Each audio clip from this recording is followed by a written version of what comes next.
just synergy. Yeah.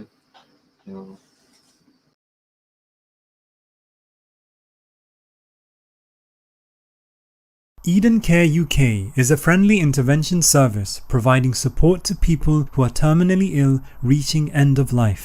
We advocate for a high quality of care and enhanced life choices, and challenge the isolation of elderly people through friendship and social activities. This service would not be possible without your support.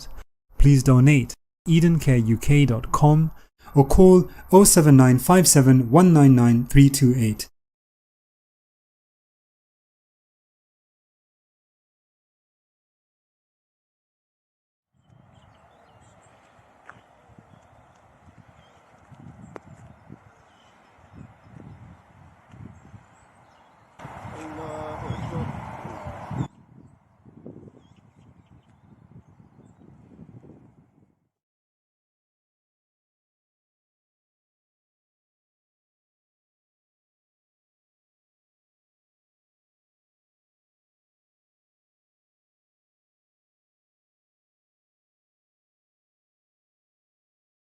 আসসালামু আলাইকুম।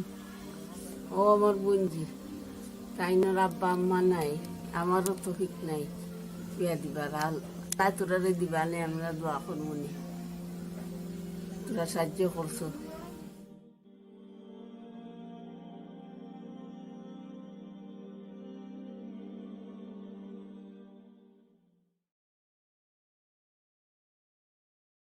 National Muslim Burial Register was established to support Muslims arrange their final rites. This service caters for Muslims who have no one to carry out their Islamic burial rites upon their death, including funeral planning and burial after their demise. Get in touch for a friendly chat and discuss our eligibility criteria. muslimburialfund.co.uk or call 07957 199 328. National Muslim Burial Register is a service offered 10 বছর। আর আম্মা 7 বছর। মানে তোর মা বাপ কেউ নাই না? না। তোকে তো বিয়া ঠিক করছ নি কোনো? ও ঠিক করছি তো অনেক আজারাতা সাহায্য লাগি রে বাবা। আমি থাকি আপনার কাছে আত্মাত্রাম জেনে আমি ফুরিগুতারে একবার দিতাম।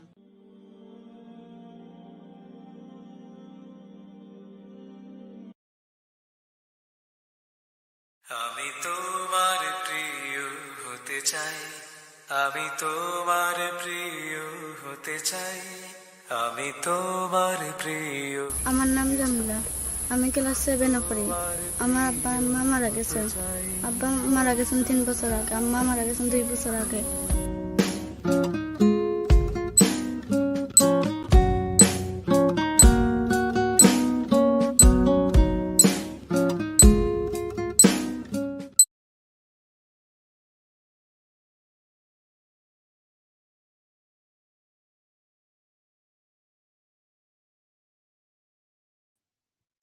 Assalamu alaikum and welcome to my show Health and Wellbeing with NK. Tonight I've got some interesting guests for you, and we've got an amazing topic, mental health. And yes, people, we're already in the last part of Ramadan, is going too fast. So before I call my guest, I'm just going to remind you that we have put this all together thanks to 13 Rivers Trust. And please do donate on these holy nights. And we have lots of different charities that you can pay into. You can pay for the orphans, you can pay for the widows, you can pay for the Muslim Burial Fund, you can pay for Eden Care, supporting people with end-of-life care. Do support us. We need your support. So I have invited tonight Shireen Rahman, who's a senior counsellor. Welcome, Shireen, to my show. Naureen, thank you so much for asking me to join your show. I am looking forward to having a good chat with you. Oh, thank you. Great. Me too. I would like to hear from you. Shireen, can you tell us something about yourself? You're a counsellor. You support people. Yes. So I'm a counsellor, a mental health counsellor, and a psychotherapist. I support people with mental health issues, things like anxiety, depression, bereavement, grief, PTSD, trauma, things that help them to move on with their lives. and not be stuck and struggle on their own. Great, that's such amazing work. But do you think mental health is still a stigma in our communities, or do you think people are more aware of it? I think it's a particularly big stigma, in the South Asian community, and it needs to be really talked about more often. So I'm really glad for this opportunity, Naureen, to talk about it, because I think it's only as we talk about it that we make it more open, that will help others seek support and help. There is so much shame that surrounds mental health issues within our community, and those barriers need to be broken now so that we can all access help. It is 1 in 4 people in the UK have a mental health issue every year. 1 in 6 every week seek support. So it is a huge issue, and we don't have enough people from the South Asian community asking for and accessing help that is available, counselling and other kind of therapeutic help. Yeah, I mean, do you think the mainstream services are they any good for ethnic minorities, or do you think there need to be a big shift and change? I think it would really help if mainstream services did have counsellors and therapists who spoke the language, and also spoke community languages, also had some understanding of the culture. I think the particular aspects of the South Asian culture, it's important to have knowledge. The therapists need to have knowledge about that to help people from that culture, how it impacts on them, the effect of all of that. So even though mainstream services are trying, and they are using some of them using interpreters, it's still not the same. You do lose a part of the message with that. And more than anything, and I work for Roshni, which is an Asian Women's Resource Centre in Sheffield, where we offer counselling, and we've done that from 2013. So it's been about that many years for us that we've been offering counselling in Sheffield. And I think we do have a lot of referrals, and a lot of that is a lot of people who even can speak the language. It's not language that they're looking for. It's more the cultural understanding of their culture, their faith. And I think mainstream services don't take into account the effect of faith and talk around faith. Now, for South Asian cultures, faith is a big part of who they are. And it's very important that they're able to bring that into the counselling room and have a discussion about faith, which I feel at the moment, in my experience within the mainstream organisations, it's a bit of a taboo subject to talk about faith within the counselling room. So you work for Roshni, and is Roshni a free service, or do people have to pay for Roshni? Roshni is a brilliant service. It's a resource center for women from the South Asian culture. So people from India, Pakistan, Bangladesh, Sri Lanka, they can all access help. And Roshni is not just Sheffield based; it's all over South Yorkshire. So anyone living in the South Yorkshire area can access Roshni support. Roshni provides help through lots of projects, lots of empowerment work, and counselling fits into one of the empowerment projects remit. So it's supporting women through various different paths to become independent, to make their own choices, and to live a free life. So also access to education, therapeutic support. So we do a lot of mental well-being courses, so women can deal with their anxiety issues. So it's quite a comprehensive service. Yes, it is. Great. So do you think over the lockdown, did you have a raise in your referrals, or do you think people coped really well? What do you think? What was your experience? I think Roshni was one of the few organizations that continued to work throughout the pandemic. We didn't have any time off. We went straight online, and we've been there providing service. The need has been phenomenal. The amount of referrals we've got through, it's been overwhelming, and we've had to ask for volunteers to step in to help us, and we've raised funds. We've done 2 appeals this year to raise money to help families, women and families who've either lost a loved one, family members losing their jobs. It's been very, very difficult. We've provided food parcels, provided emotional support, provided anything, from clothes, anything that's been needed, and we've worked round the clock this last year. And I am very proud to be associated with Roshni. Mashallah. I can see you're very passionate about it. Alhamdulillah. So you named with mental health, you named anxiety.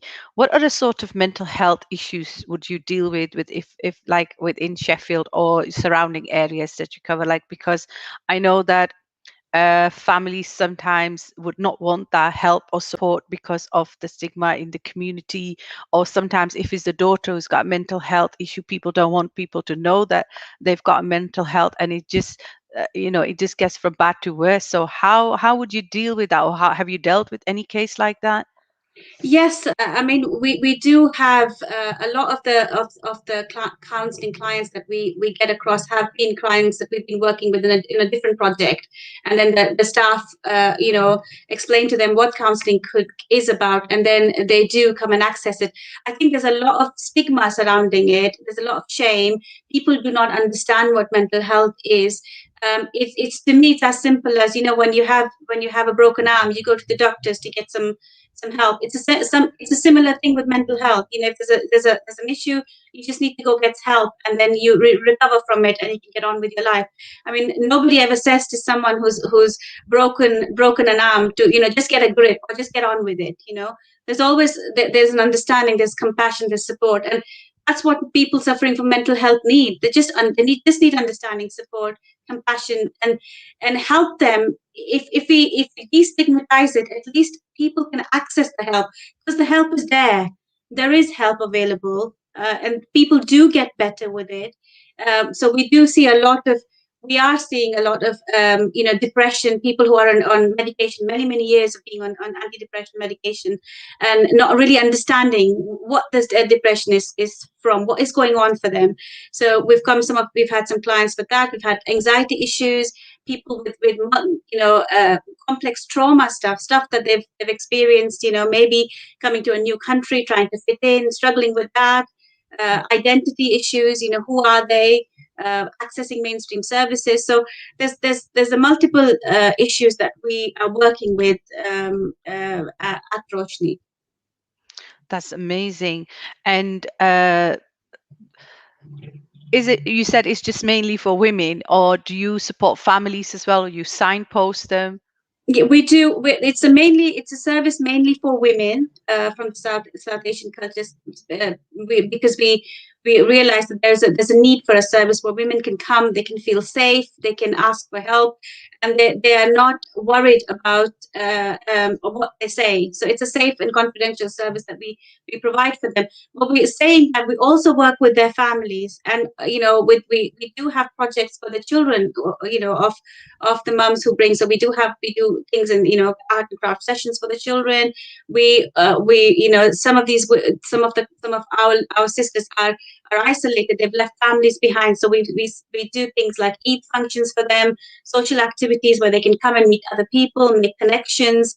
Roshni at the moment is also working with girls, young Muslim Asian girls in schools, in secondary schools, to help them meet their potential and be positive role models for them to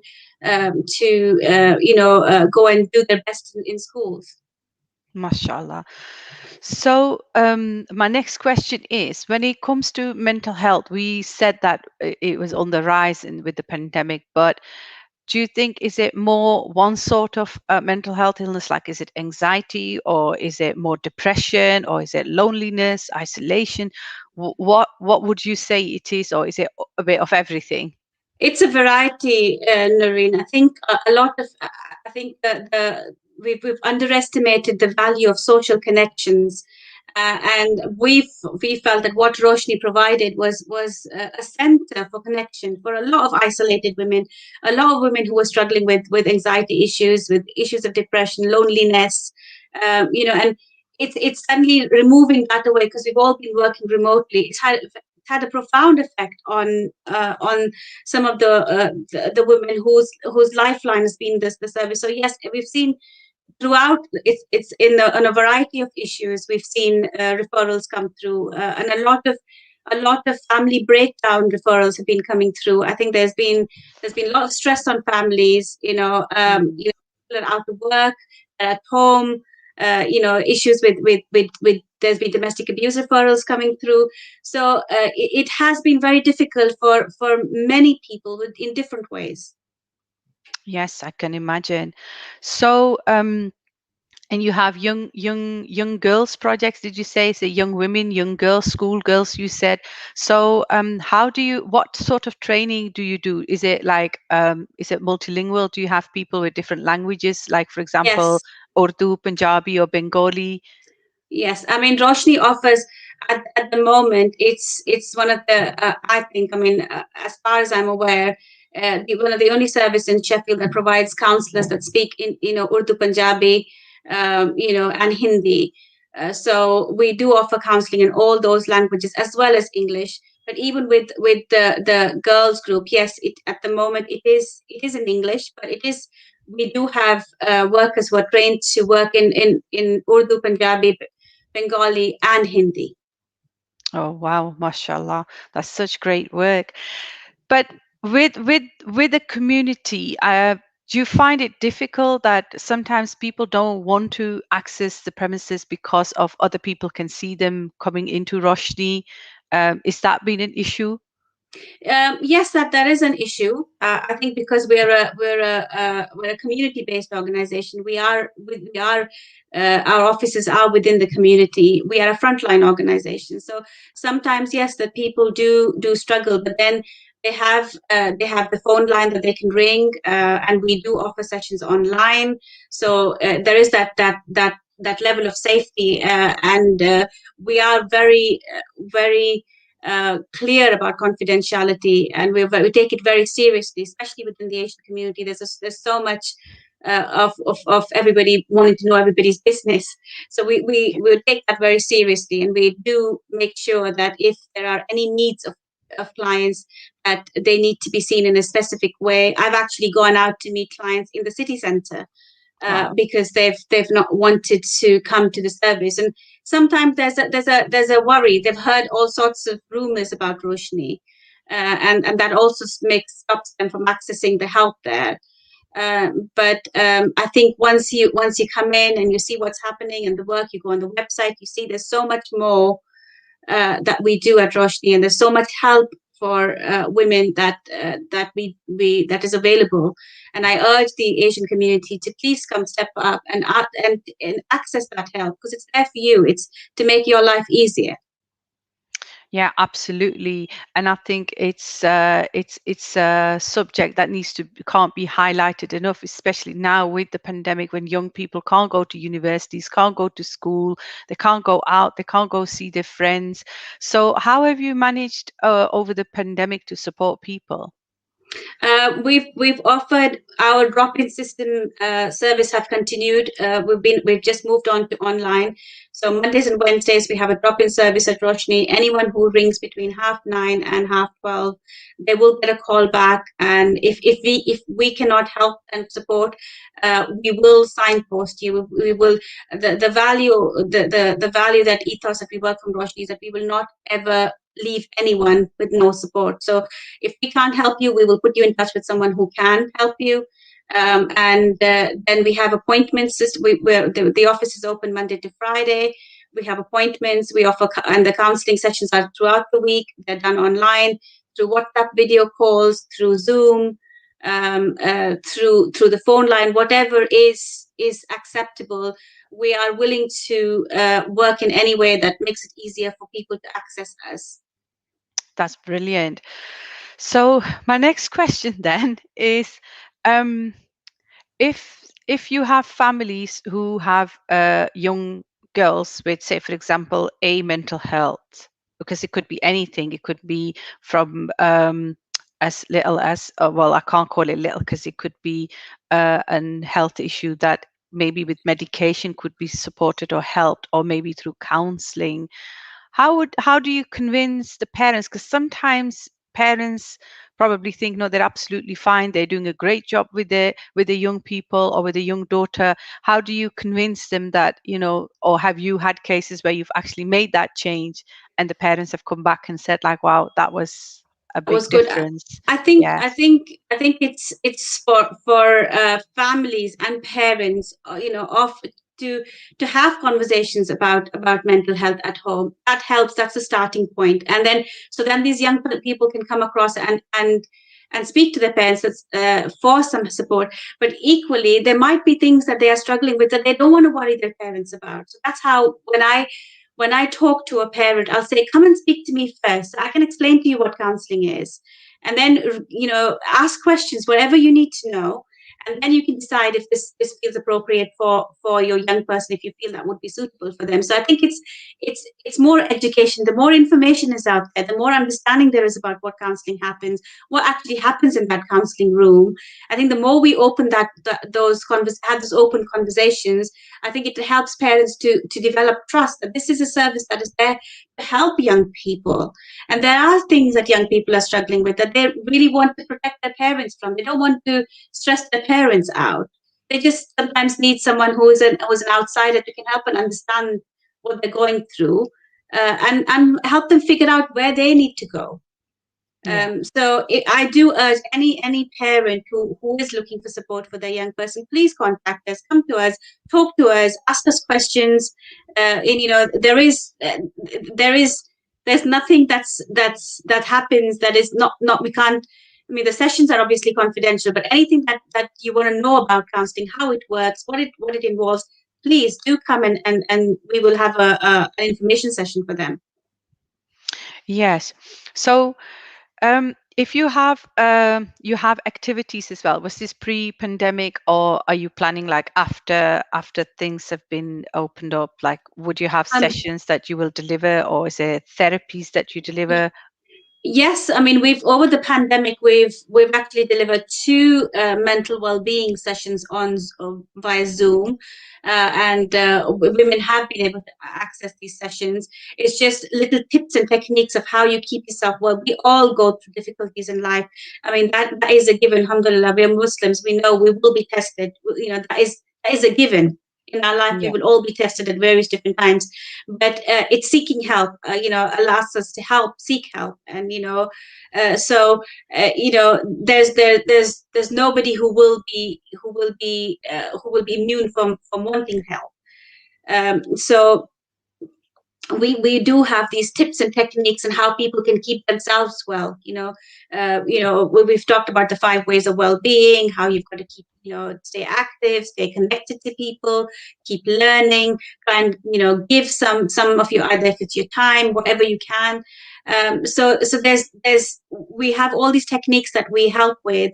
If people don't want to access one-to-one sessions, there are these group sessions they can come and be part of and learn about mental health. What does it mean? And share their experiences, and then it'll make them understand that they're not alone. And I think that's the one thing, because there's so much stigma. We all struggle on our own, and we don't talk about it, and we don't realize that so many of us are going through the same thing. Yes, absolutely.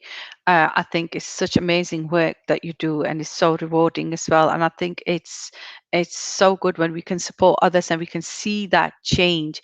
So, what is the advice that you would like to give to people or parents or young people who are struggling with mental health, whichever branch that may be? Whether, you know, like some people struggle with depression. Like I know recently we've had a race on suicides, which is obviously a big thing in itself, because in Islam, obviously, we know what it means, but then the poor family is left with more sadness around them.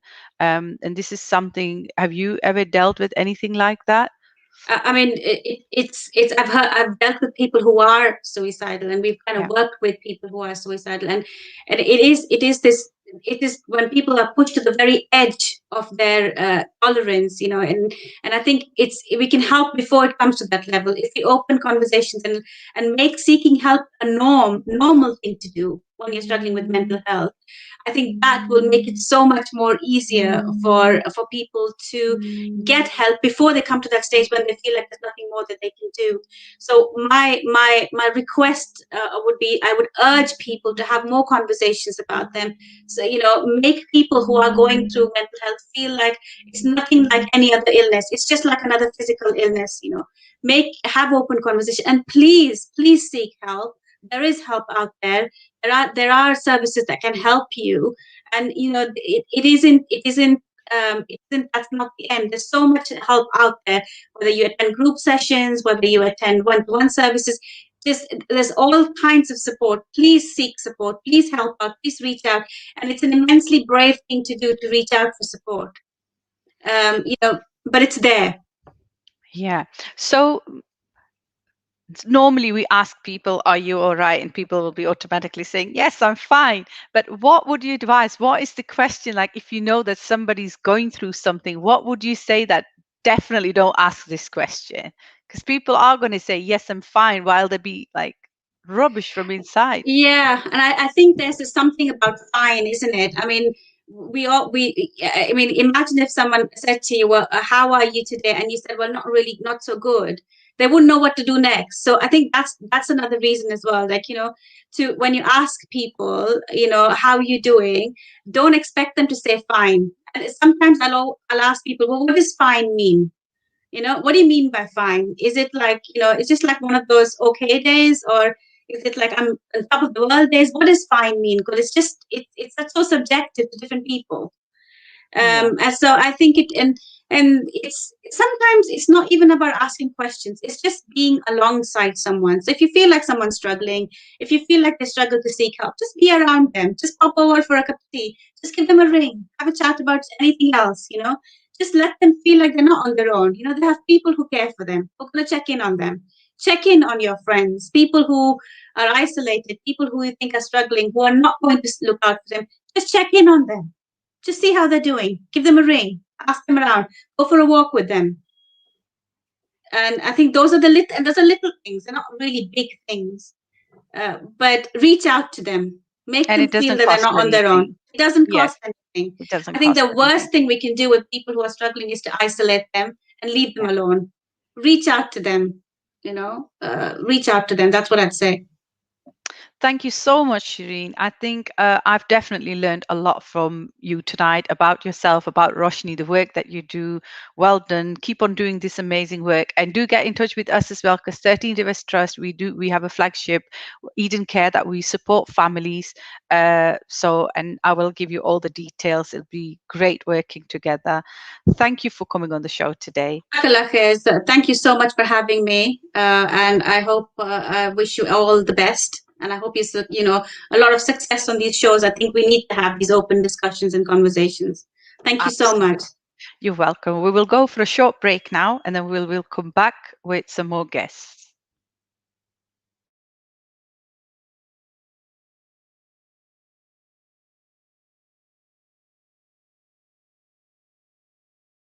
Eden Care UK is a friendly intervention service providing support to people who are terminally ill reaching end of life. We advocate for a high quality of care and enhanced life choices, and challenge the isolation of elderly people through friendship and social activities. This service would not be possible without your support. Please donate edencareuk.com or call 07957 199 328. 480,000 cremations take place every year in the UK. Some of these cremations sadly include Muslims. We offer burial support for Muslim reverts who are vulnerable and alone, including an Islamic will service. If you or someone you know is worried about not receiving a Muslim burial, then contact us today, muslimburialfund.co.uk, or call 07957 199 328, a project of Muslim Burial Fund. Welcome back to Health and Wellbeing with NK, and I've got some more special guests tonight. We talked about mental health, and we will still carry on talking about mental health. My next guests are Mohammed and Osama. They are two young men and who can tell us something about themselves. Welcome to the show, Osama and Mohammed. Yes, hello, how are you doing? Are you okay? I'm good, thank you. How are you two? Yeah, very well, thank you. We're very happy to be here. Thank you for having us on. Oh, well done. Great. So, as you know, we were talking about mental health, and I know you young people had a lot to deal with this pandemic. There was no university, everything was online, no going out, no shopping.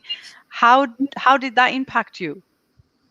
To be honest, for me, that impacted me quite a lot because a lot of my day-to-day life was being outside, interacting with friends, interacting with different aspects of my life, like university, like you said, and I just couldn't do all of that. So it was a hard toll. How about yourself?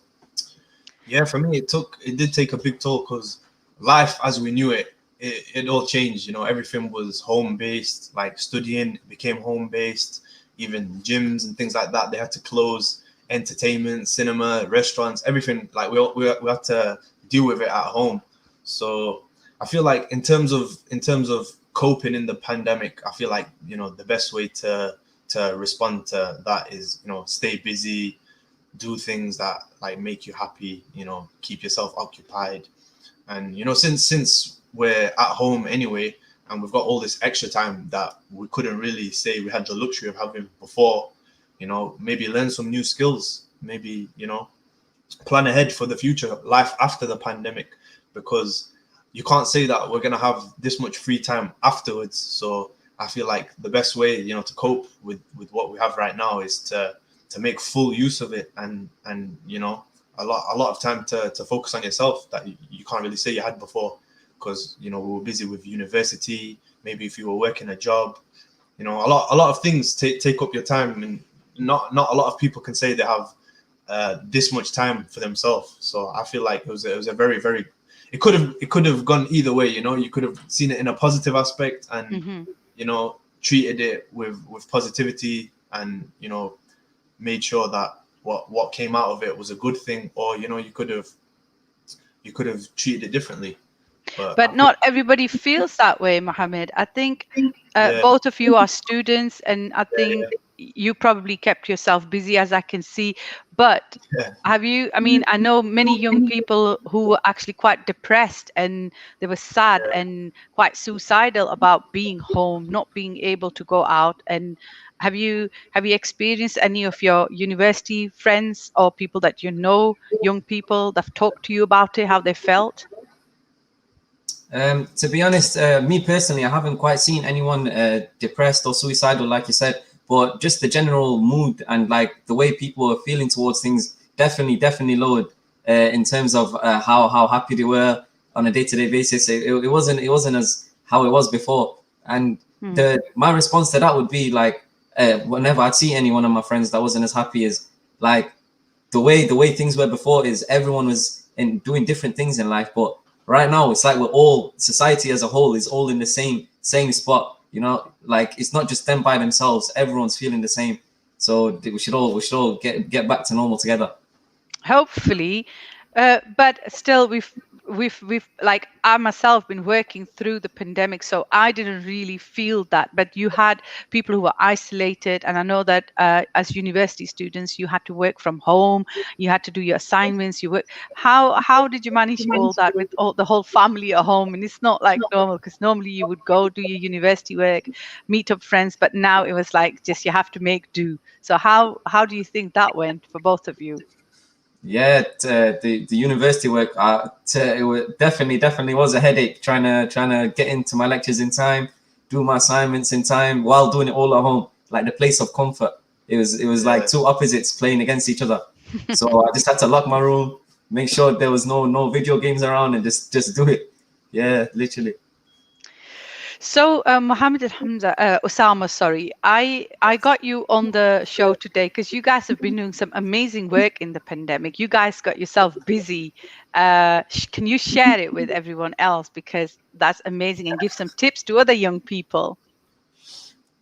So, like I was saying earlier, you know, like in terms of like learning new skills and, you know, making something positive of like this really negative situation.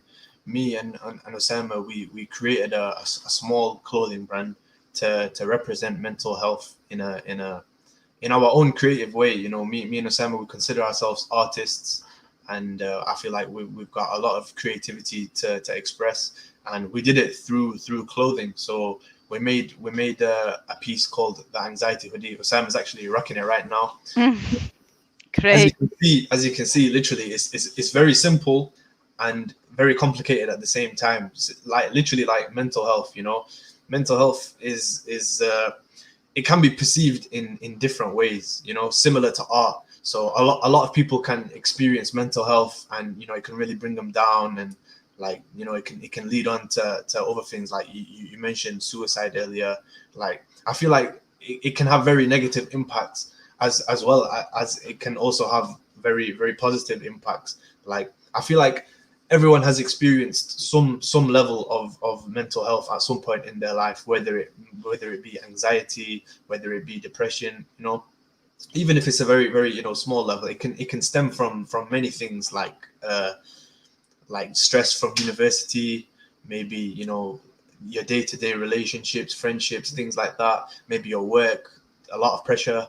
You know, it can literally come from anything. And I feel like maybe in the time you won't actually know that you're suffering from mental health, because it's not really something you can communicate so easily.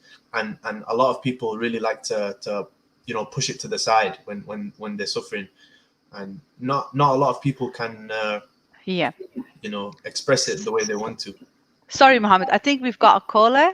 Should we? Hello. Hi, assalamu alaikum. Walaikum salam.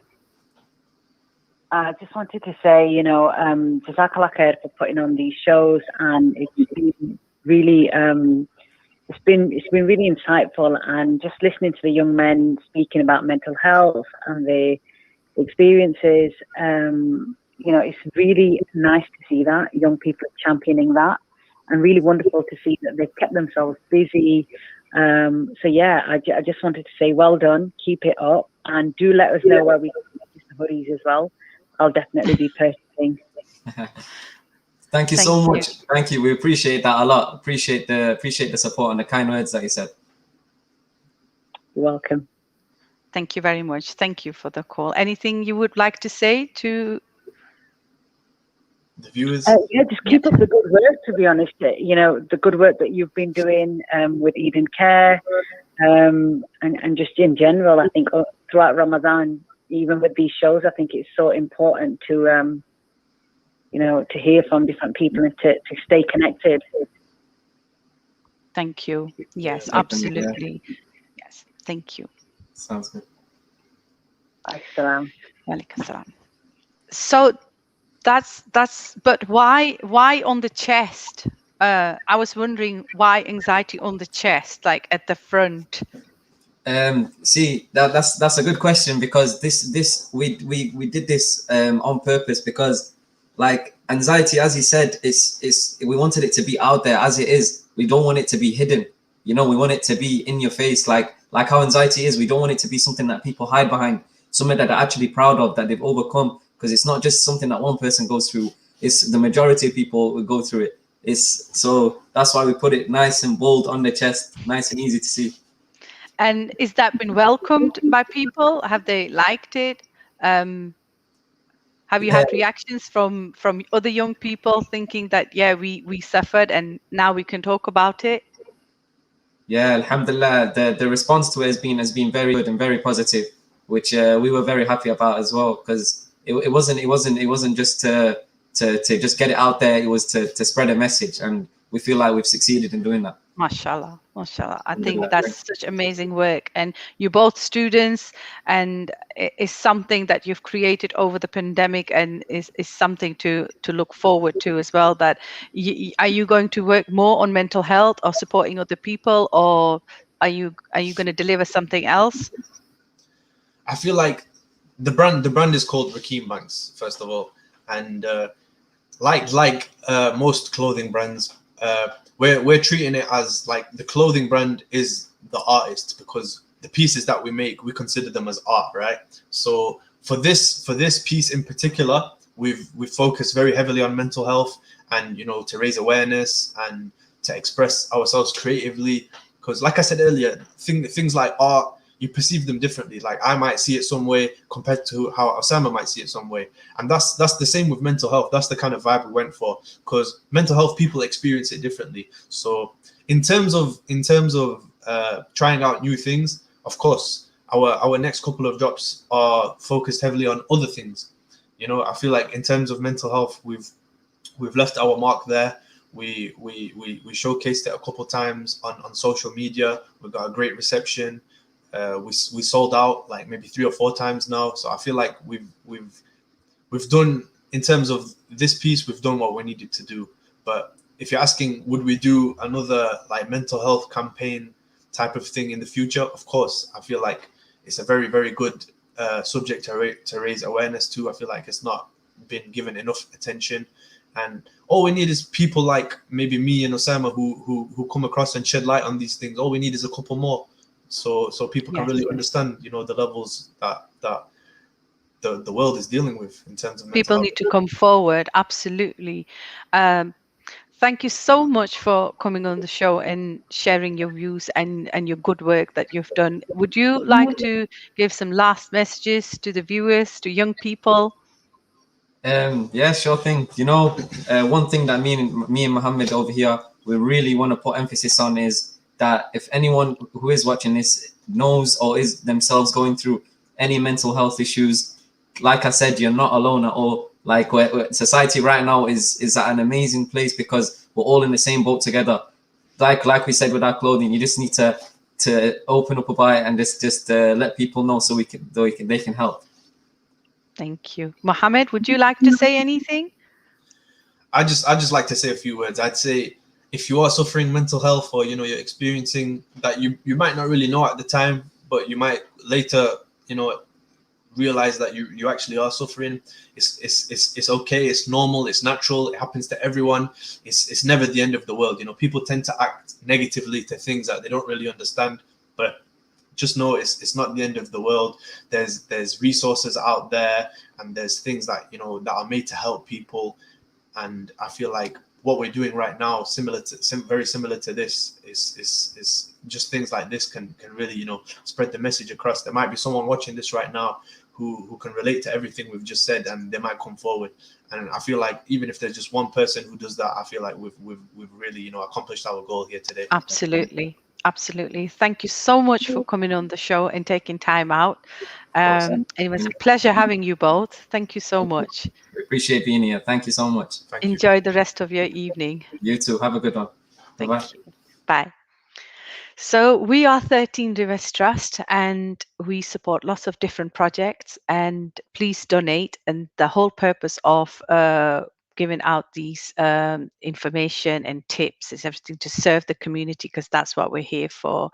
Thank you so much, everybody. I hope you have a great end of the Ramadan. Enjoy your last days of Ramadan and have a great Eid. This was my last show for health and well-being, and hopefully you've enjoyed it. If you have questions, please do email me, and I will put my email address for you.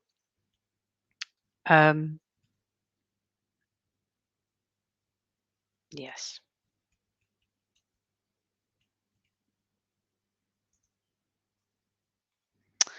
Yes, do email us, please. That would be good to hear from you, and do come forward as well. We will need all your support, so do donate in the last 10 days, like I said, generously. Thank you very much. Take care.